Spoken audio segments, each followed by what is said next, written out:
variables are actually not present in today's class.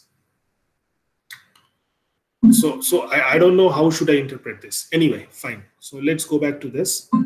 So this is about a simple task of, I mean, not a simple task, but this is a task of summarizing observations, right? So we summarize an observation. So what we want to do is we want to make a qualitative inference about something, okay?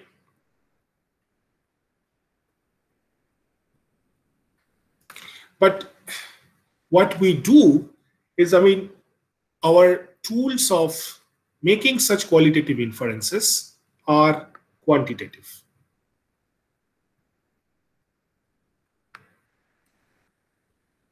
I mean, which is one of the major critics of, which is one of the major, criticisms of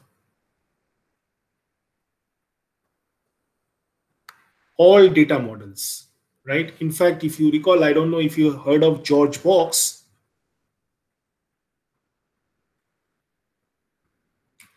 He is the father of box plots in statistics.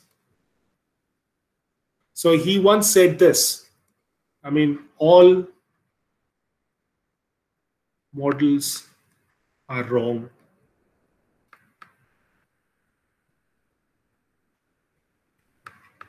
But some are useful. Okay. It's because, I mean, mostly, I mean, why did he say this?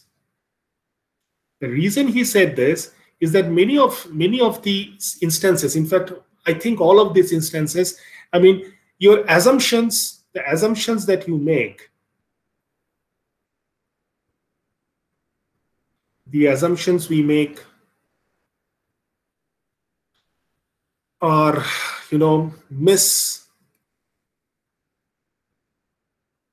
critical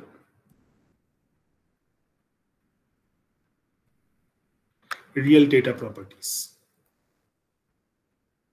Okay, I'll give you an example. Like there is a general rule of thumb law that says that if you have sufficiently large data points, then the error that you compute, which is nothing but your actual observations, right? Your actual observations minus whatever you have predicted, okay? And if you take the sum of these squares, right, take the sum of all of this, right, this error is usually normal.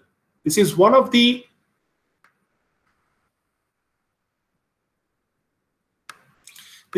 major assumptions that we make in most linear models, right? Okay. Also, whether we are modeling or not, I mean, generally when we model errors, we make these kind of normal assumptions model. So what is a normal assumption? I mean, normal density function. A normal density function is nothing but, I mean, you have something like this, data points distributed like this, and you probably have a symmetric sort of, I mean, just symmetric around the origin. It doesn't have to be symmetric around the origin. It could be like this also, right? Which means what? I mean, there is a band in the middle, right? There is a band in the middle which will actually capture most of the data points, and then there are tails on both sides, right? And also it says that if I have some sort of an average value somewhere, right? Also, you know that since from the idea of calculus, that the area under the curve, I mean, if you actually integrate this from minus infinity to plus infinity, which could be the maximum range of your data, the area under the curve is always 1. Okay, all right. And so that is probably one of the major things about a density function or a distribution function, is that if whatever model you are assuming here, if your model is f, you really don't need to know what your f is, but if you integrate between minus infinity to plus infinity, this has to be equal to 1. And this gives a probabilistic interpretation to the whole thing. So if you think of the individual instances as point probabilities, then what you are saying is that the sum of the probabilities is equal to 1. Okay, all right. And then also each one of this, f is between 0 and 1, right? So each means that if you are able to compute point probabilities, then each one of those point probabilities will also lie between 0 and 1. So all these properties together, constitute a density function if your random variable is continuous. Okay, what is a random variable? A random variable is nothing but a variable which will assume some value for a particular input value. Like suppose you are doing a coin toss, right? So your random variables could be, and let's say you are tossing a coin 2 times. So what happens? I mean, first of all, I mean, if it's an unbiased coin, I mean, the chances are either head and tail. But when you are tossing a coin twice, let's say in succession, right? And you are trying to figure out what is your entire sample space. Your sample space is just 2 to the power 2, because it could be head, head, head, tail, tail, head, and tail, tail, right? These are all the 4 possibilities. Now, when you're doing an experiment in a discrete manner, it is perhaps possible to just count all the probabilities or all the possibilities or all the events, right? So each one of these is an event, that a head is followed by a head is followed by a tail is followed by a head, and so on, right? Okay, now when you have tons and tons of observations, these events, each one of these is an event, it is simply impossible to count this, right? So we need some sort of a continuous density estimation.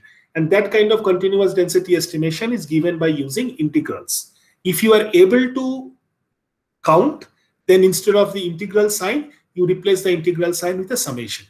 And this again goes back to your high school calculus concept, where the concept of integration actually evolved from the concept of summation, if you recall, right? However, what I was talking about is that so something like this is normal. So if there is an assumption that your error bars are usually normal, right, for large enough data sets, and that's a rule of thumb that we always follow.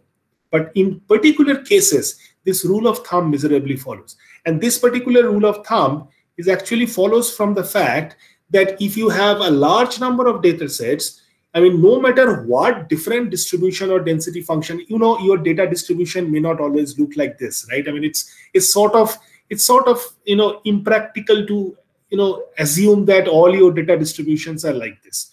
So this particular case, the specialty of this data distribution is that if you figure out some average or a mean somewhere, right, you should be able to compute a standard deviation around the mean. And let's say you compute 1 standard deviation around the mean on both sides. And then you compute 2 standard deviations.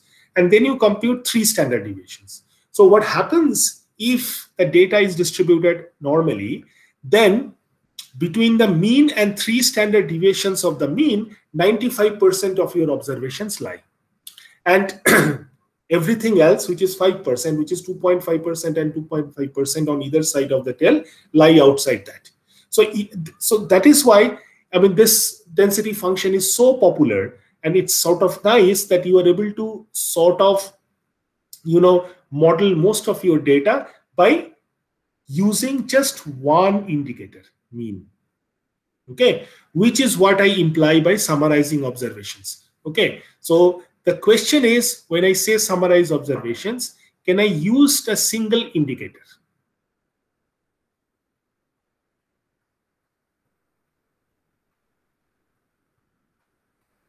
Like a mean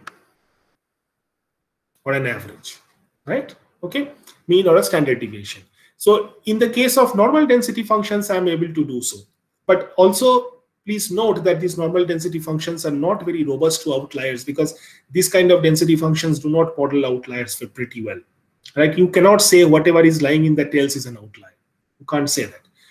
So what is a counter example? A counter example is that if you observe redshifts in galaxies, if you observe redshifts in galaxies, if you observe redshift in galaxies, and this is what I observed actually, so this is not some random example, and there are about 1.5 million observations which are possible. So I would say that is a large enough number, right? So there are about 1.5 million observations. Okay, so there are 1.5 million data points, right? But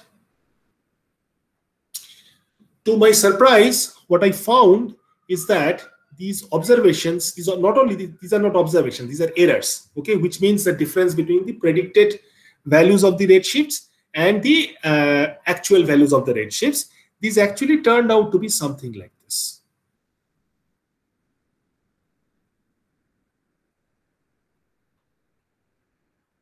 Okay, so you can say it's a step function, but if I just want to be generous, I mean, I can just call it as some sort of an uniform distribution where the height is not really changing much, right? So for different x values,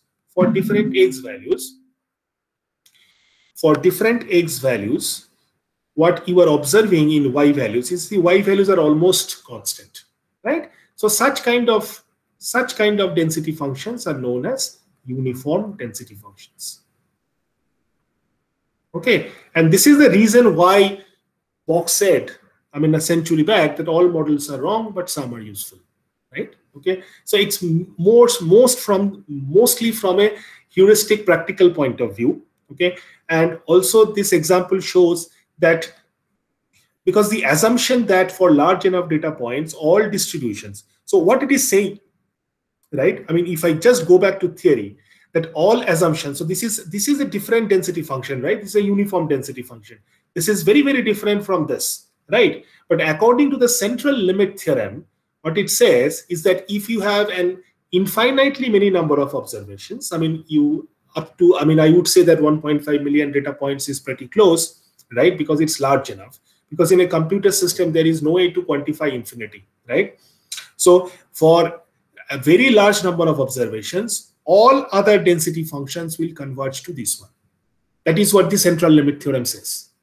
Okay, it's a theorem, it's not a hypothesis. So you cannot say, oh, this is because the difference between a hypothesis and a theorem is a hypothesis is good as far as it goes. But that's not what the theorem says.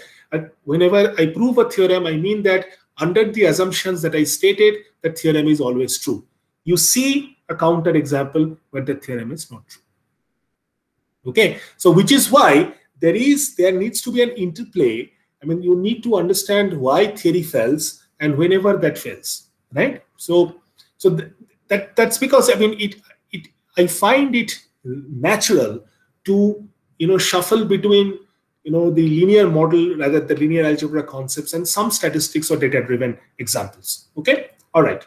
So having said that, so the idea is, under what circumstances a single indicator could summarize observations well. Okay, and more importantly, can we make a qualitative inference by using a quantitative tool, right? This qualitative inference could be, I mean, the tall guys have acceptable weights, or like tall guys weigh more than the shorter guys, right? Things like that. These are like sort of qualitative inference, because you are using the word tall. You are not saying that, okay, somebody with a 5 feet 8 inches. You are saying this is a tall guy. Okay, and the moment you say tall, there is a subjective interpretation that could differ from person to person, right? I mean, I can say that 6.2 inches is tall, but you can say that no, 5.9 inches is tall, right? Okay, so the greatest challenge in data science is to make qualitative variables, or is to paint qualitative variables in the light of quantitative measures. Okay, all right. So having said that, let me go back to let me just review some of the important but easy enough concepts in statistics, which we are going to use in regression.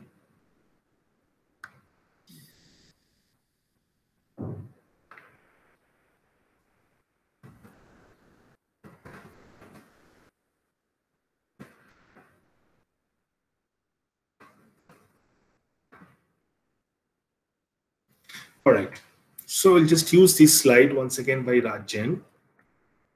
Okay, so this is what he says, summarizing measured data. So we are also assuming that, I mean, we are able to measure all the data. We are not just estimating the data. Okay, so there are some basic probability and statistics concepts that we need to know, right? And the questions that he states here, are implicitly being already told by me, right? Okay, so I'm not going to repeat the points that he says. You got to read the slides. Okay, all right. All right. I'm not going to talk about the model now, so I'm just going to skip this last two questions that he has posed here, right? So there are some basic definitions. I mean, one of that is an independent event, right? I mean, can you give me an example of two independent events? Any two independent events? I mean, you can speak.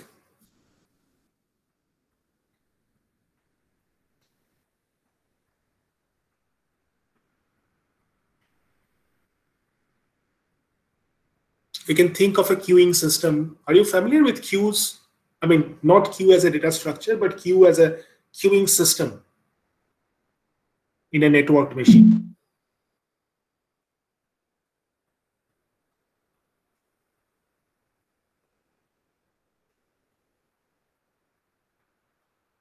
Anybody? An example of an independent event? Or two independent events rather, because if it's just one, it doesn't make sense. So rolling two different die. Something more realistic, more practical. Something that you can draw from the real life.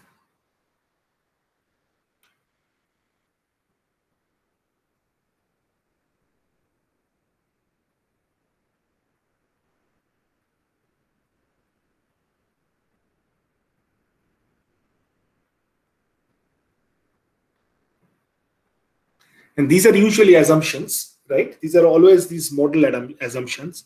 So you may or may not agree with those, but I mean, at least something that you could think of. I mean, these days we mostly buy movie tickets online, right? I mean, whether you buy it online or offline.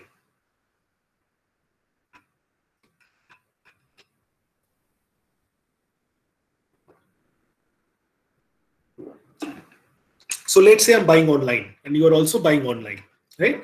So the assumption is if we are not using the same point of origin, right? I mean, if we are not using identical IP addresses, then there is little correlation between me buying a ticket for the same movie and you buying another ticket for the same movie, right? Okay, because the assumption is we don't know each other, and so therefore the fact that you are buying has no dependence on the fact that I am buying the same ticket, right? Okay, so this is an assumption that is used in modeling queuing systems, not only in the context of buying movie tickets, but also in the context of scheduling jobs in a server. We assume that, yes. So, but what if there's a middleman and I'm dependent on him? Like if he buys the ticket, then I'll buy, and if he buys the ticket, then you will buy. Well, you are talking about, that's what I said. Yes, you're right. You are right. But I mean, so we are assuming that there is no middleman here, and we are assuming that. So I mean, I don't know. I mean, but I don't think you have seen middleman in movie halls. I have seen middleman in movie halls. So whenever we used to go to a movie at the last moment, we decided that we'd go to a movie at the last moment, right? And then we were not able. The ticket counter got closed, so there will be a couple of guys, hovering around the movie outside the movie theater, right, with a bunch of tickets in their hand. So they probably booked those tickets a priori, right? And so you are going and buying, right? And so that could be dependent events. But let's assume that there exists no such middleman.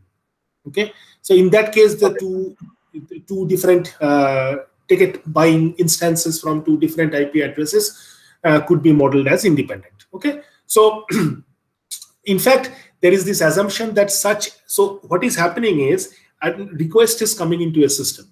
So when I'm buying a ticket, I'm actually initiating a request. When you are buying a ticket, you are also initiating a request.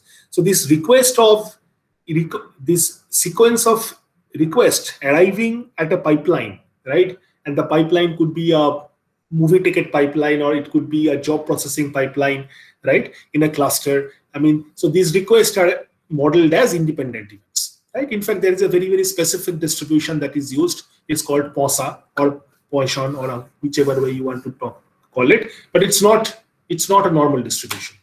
Okay, and a random variable is just it takes one specified set of values with a specified probability. So back to the coin tossing example. So So if your random variable is just one quantitative variable x, right? Okay, and you just say that I will use this random variable x to model the occurrence of heads only, right? So in that case, what will happen is the way you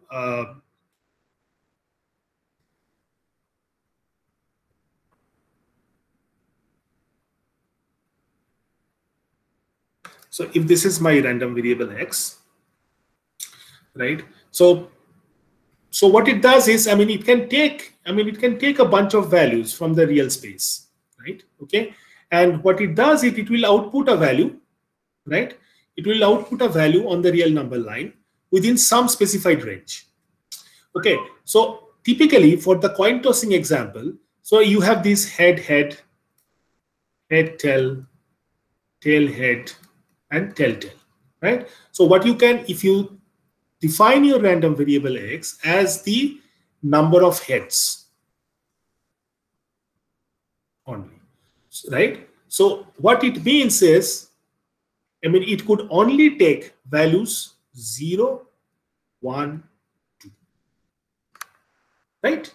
0 corresponds to this particular instance, 1 corresponds to either one of the two, and 2 corresponds to head end. So what could be a number of different possibilities? Like for example, if you toss this coin 3 times, then your sample space will contain 2 to the power 3, right? In that case, your random variable, the way you define your random variable, assuming that you are modeling it to use the number of heads, the values will be 0, 1, 2, and 3. Okay, so for discrete events, your random variables take only a discrete set of values with jumps. So if you think about it on the real number line, here is x is equal to 0, here is x is equal to 1, here is x is equal to 2, and so forth, right? So it's just taking, it's not really continuous here, but it's jumping. It's jumping from 0 to 1, jumping from 1 to 2, jumping from 2 to 3. You can in fact model this random variable as even a step function, right? So in the event of continuous distribution, or in the event of too many experiments happening and where your random variable values could be non-integers, then it could also take all the values between 0 and 1, between 1 and 2, between this, so on and so forth, right? Okay, so but the purpose of random variable is to be able to quantify an event which is otherwise qualitative. Okay, all right. So having said this, and so there is this probability density function on your right. What you see is a probability density function, which is obtained from the derivative of the cumulative distribution function. So when you say a cumulative distribution function, what you mean is that the tendency, all the possible probability distributions starting from one point all the way up to another point. That is exactly what a cumulative distribution function is. So for any of the density functions small f, you can actually go back and compute the cumulative distribution function by computing its integral. Okay, so if you look at this probability of x less than equal to a, what this implies is that since your assumption is from -∞ to +∞, the entire real number line, this will be nothing but an integral of your small f from -∞ all the way up to this point small a. Okay, all right. So these are the basic concepts. When your events are, but this only applies to continuous events and continuous data points. When your events are discrete, as a coin toss, right? Then it could be we instead of using integrals, we use point-based probabilities or summations. Okay, all right. So now, having said that, when we have all these data points, so what am I going to do with a density function?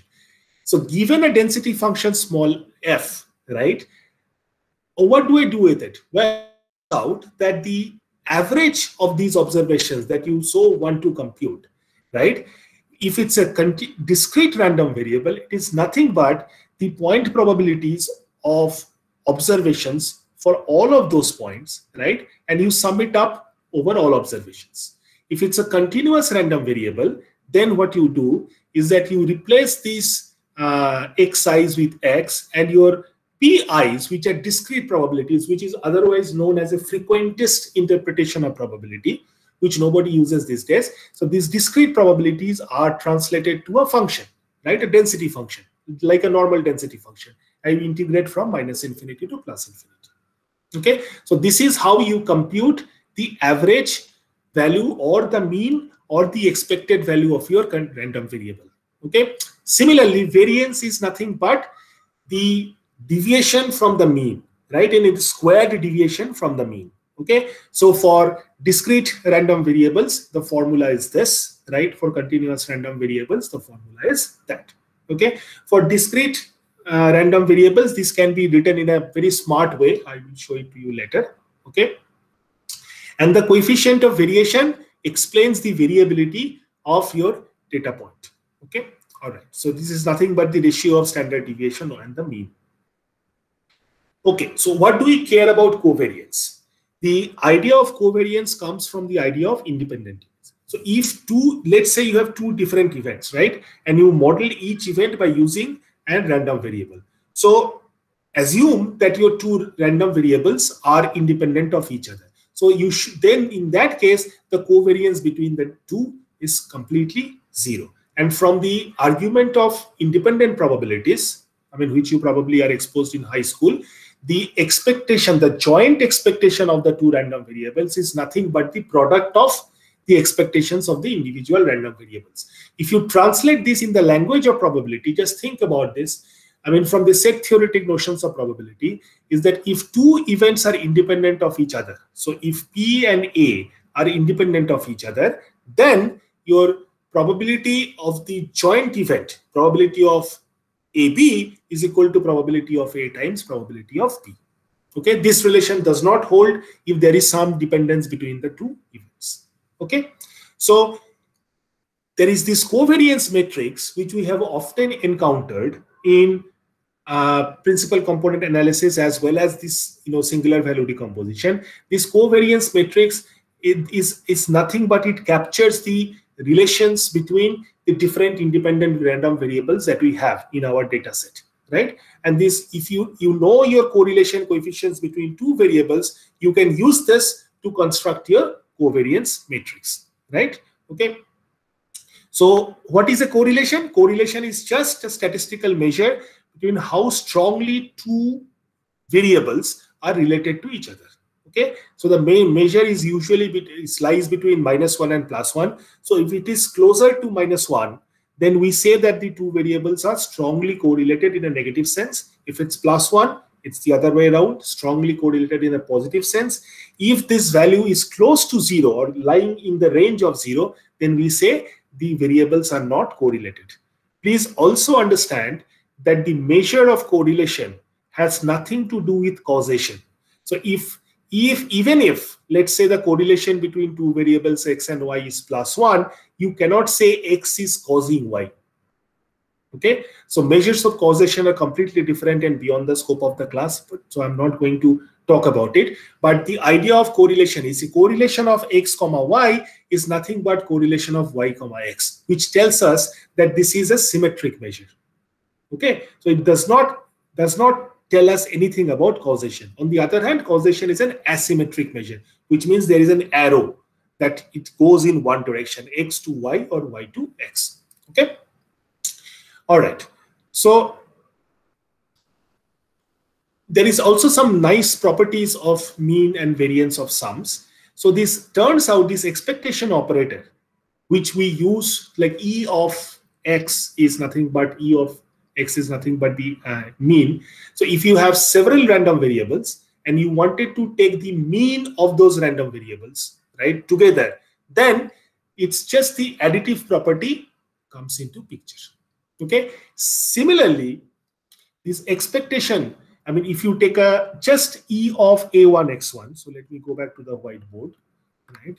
So if you take, so expectation, so if you take E of A1 x1, then it's easy to see that this is nothing but also E of x1 plus x2 is nothing but E of x1 plus E of x2. Reminds you of something? So the expectation is a linear transformation.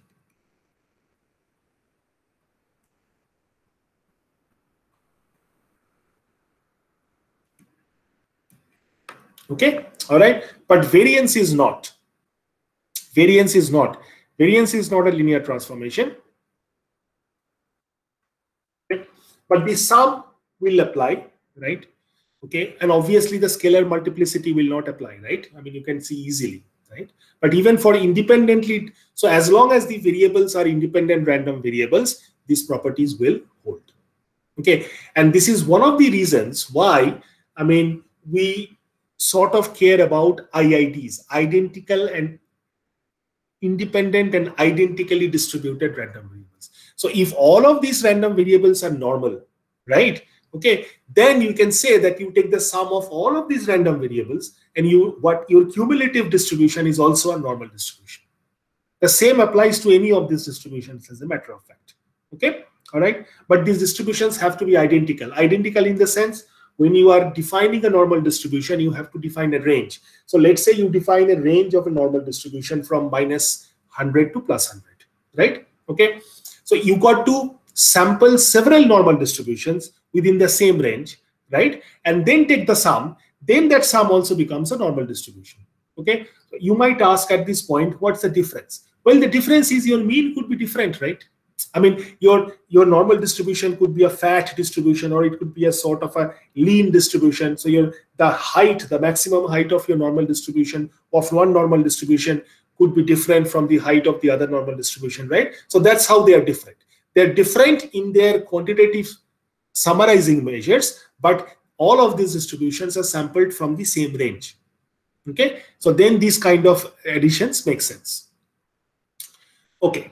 So some of the other things is that a quantile could be like a 5% quantile, which means you start from the 0 and you go all the way up to 5% of the data. Okay, if you start from 0 and go all the way up to 50 percentile of the data, this is nothing but the median. Okay, all right. And what is mode? The mode is the most likely value that has the highest probability. So in other words, if you have a density function, you simply differentiate that density function and find out at what point the density function attains a maximum. Okay, which means the first derivative is 0 and the second derivative has to be negative, right? For a normal density function, you can easily find the mode, okay, because you know how that normal density function looks like. Okay, so this is what a normal density function or distribution function looks like. It is defined from minus infinity to plus infinity, right? Okay, and the area under this curve is sort of difficult to, I mean, it's not difficult, I mean, but it's a pretty lengthy calculation. By the way, do you know if I integrate this function from minus infinity to plus infinity, what is going to be the result? Does anybody know?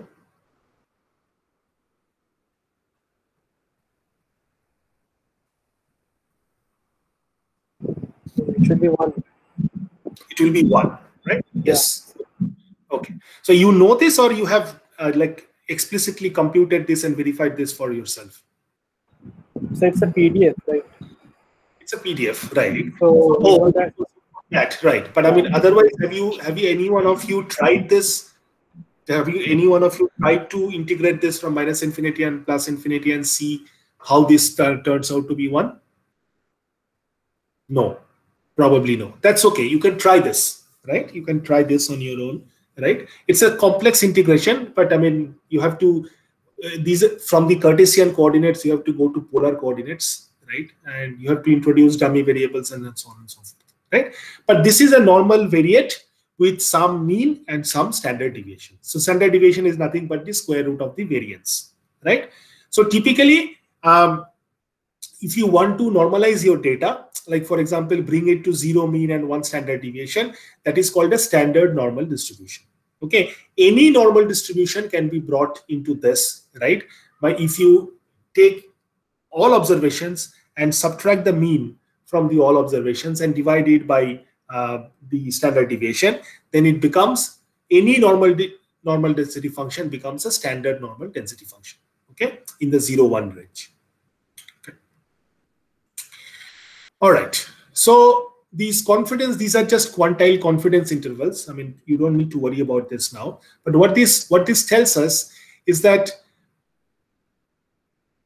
Basically, a 5% quantile of a unit normal variable is denoted by this. And these Z alpha values are actually nothing but the values that you read off from the table. So there is this normal density function tables. So these for every quantile value, for every alpha value, right, alpha equal to 0.1, 0.01, 0.5, 0.05, all of these values, you have a corresponding cumulative distribution function values, which is nothing but the integral, right? Because you know this kind of probability is nothing but you integrate it from minus infinity to all the way up to that particular value of alpha.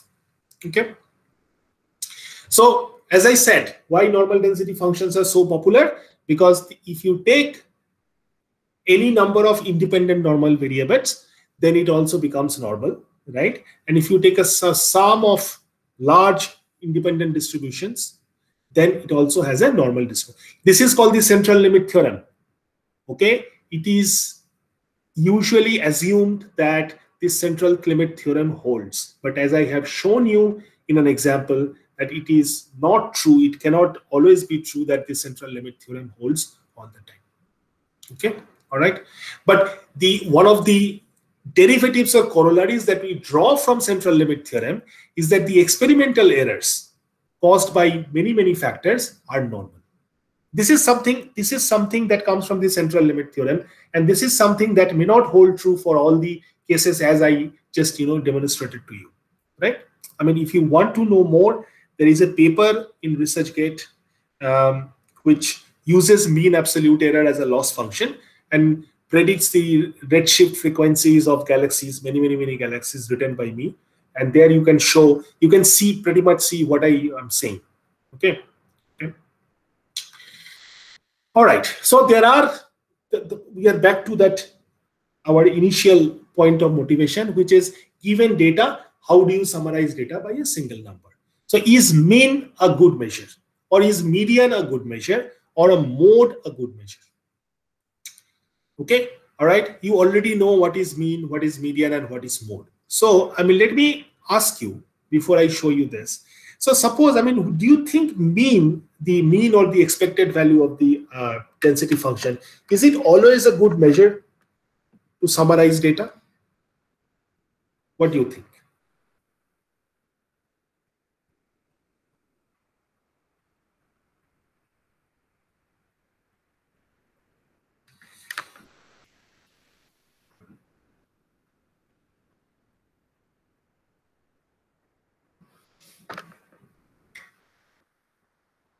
Or can you think of some instances, or at least one instance, where you can say that no, mean is actually not representative of the data points that we have?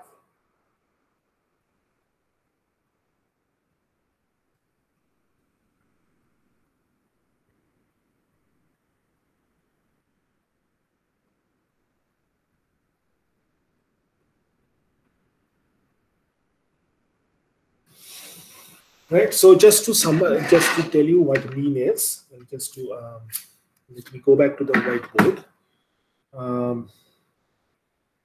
So let's say my data points are discrete and I have some n number of data points, right?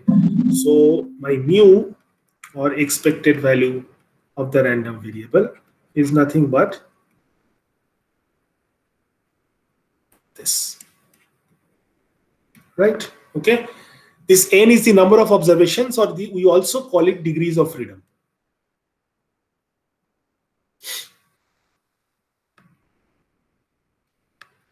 Okay, and these are just data points.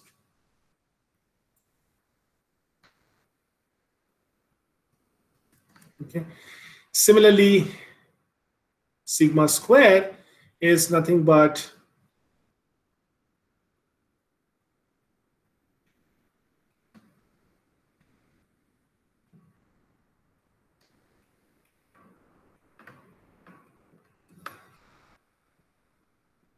so the degree of freedom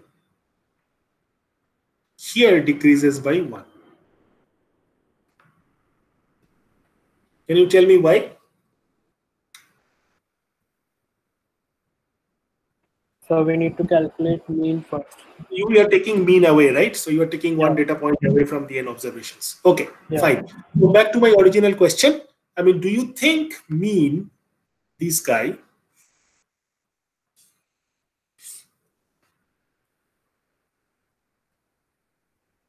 is a good indicator always?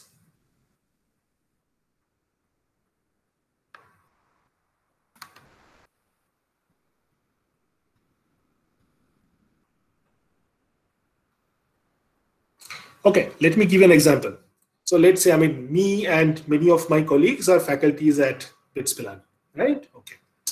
So we are sitting in a room having coffee, having a chat, right? Okay.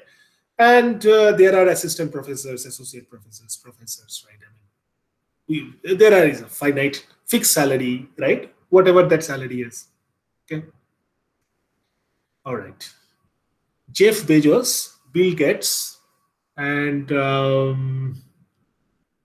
okay, let's say these two gentlemen walk into the room. Okay. All right. And start having a chat with us. Okay. And we take their salary. Okay. So the previous computed average, with the average of lesser mortals like us, like me, right? And now the newly computed average, right? Okay. So what would be the difference? What do you anticipate?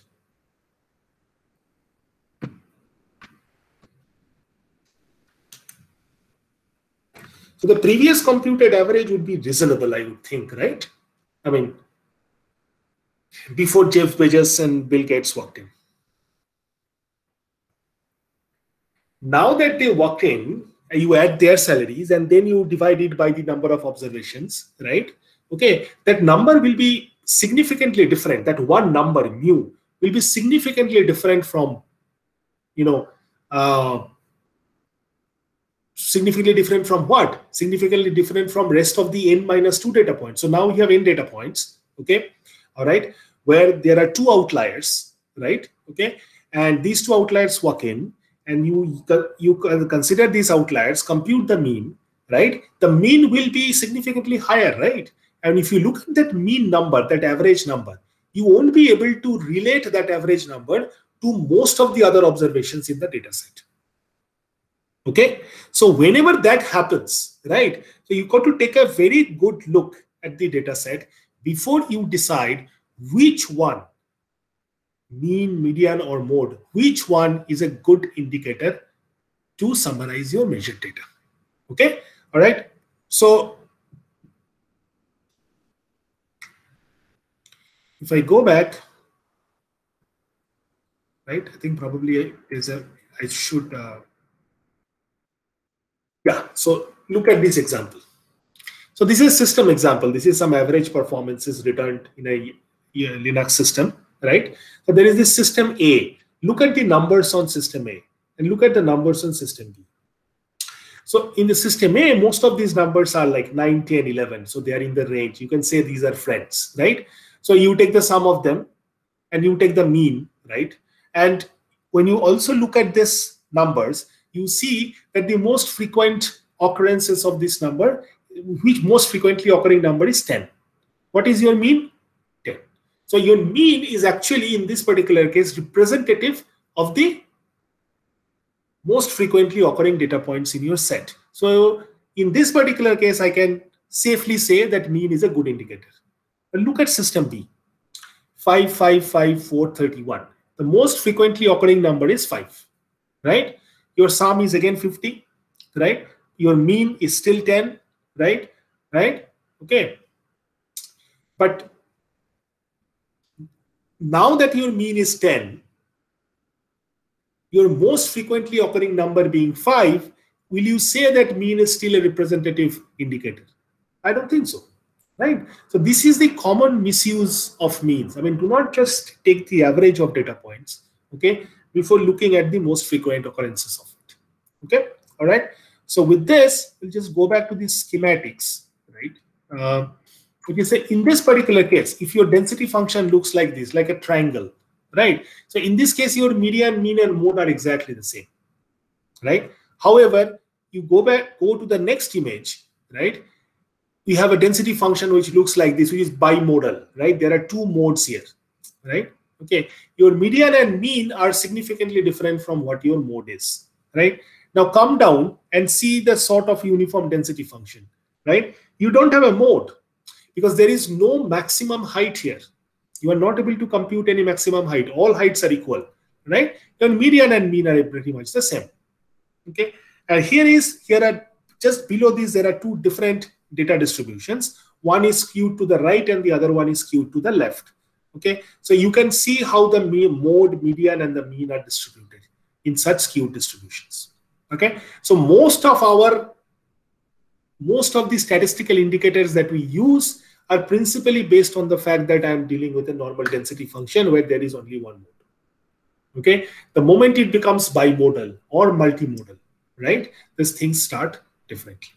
Okay, so you have to be really, really careful before, you know, hooking on to one particular measure of summarizing the data. That could be either mean or median or mode, which is why when there is a statistic done on salaries of employees in a particular region, just to measure whether this particular region is economically impoverished or whether this is a flourishing region economically, people look at the median salary, not the average salary.